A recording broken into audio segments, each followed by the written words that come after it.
Hi there, I'm Lisa Taylor. So nice to be here. So let me know where you're watching from, always. I want to tell you a story. I was 6 years old. Our family was in Switzerland visiting family, and the cousins, there were many cousins, many cousins. The cousins were all, and me included, were all out in the forest. Kind of, they wanted to show us this deserted castle. It's a very small thing, but it was like this deserted stone, very old castle.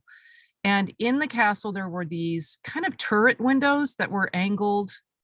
I guess they were angled out, and you could stand that it was on a hillside, and you could stand up in the little opening for the window. And I was one of the youngest in the group, if not the youngest, and was standing there in the window, this little narrow thing, because I was little, so I could fit through it. And they were all yelling as this massive group of cousins, jump, jump, jump. Now, my older brother and sister were there as well. They were telling me to jump. Well, it was so dark inside, I couldn't see into the blackness where the floor was or anything down below. And and judging by the hillside, it looked like it would be kind of right there. Well, there was a little voice in my head that was saying, don't do it. Don't do it. Don't jump. Don't jump. And I know that was an angel message. You know, the 91st Psalm says, he shall give his angels charge over thee to keep thee in all thy ways. And it truly was an angel message, because the voices of the cousins, of course, I wanted to please my cousins and be in with the group, you know, that whole thing. But this angel thought, don't jump, don't do it, was so loud. I eventually, winning the battle inside myself, said, I'm not going to jump. We go back to the house where the parents were, and they find out the story of what was going on. And as it turns out, there had been a floor in this castle building that had rotted away and fallen out. So it was a 2-story drop, or a story and a half drop down to what would be ground.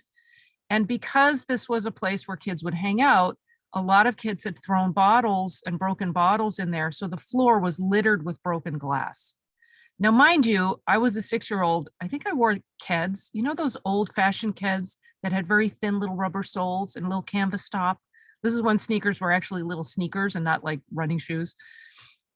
I'm sure that that would not have been a good scenario of me jumping a floor and a half down and landing in broken glass. So I'm very grateful that the angel thought was there. And I just want to encourage everyone to know that you have, he shall keep his angels charge over thee to keep thee in all thy ways, that you have angels around you all the time. Those spiritual intuitions, as Mary Baker Eddy says in Science and Health, spiritual intuitions, pure and perfect, they're always guiding us. Those intuitions are always with us. And you know, if any of you, those of you who follow me a lot, you know that I have a lot of angel stories, and I'm really big on intuition and listening to spiritual guidance and spiritual intuition. So I just encourage you to like tune in to your intuition. Tune in if this is like a little reminder for you, or if you feel like someone else might need the reminder, hit the share button. Listen to your spiritual intuition, because it's always guarding, guiding, saving, leading us to what's good and better. So lots of love. Talk to you soon. Bye.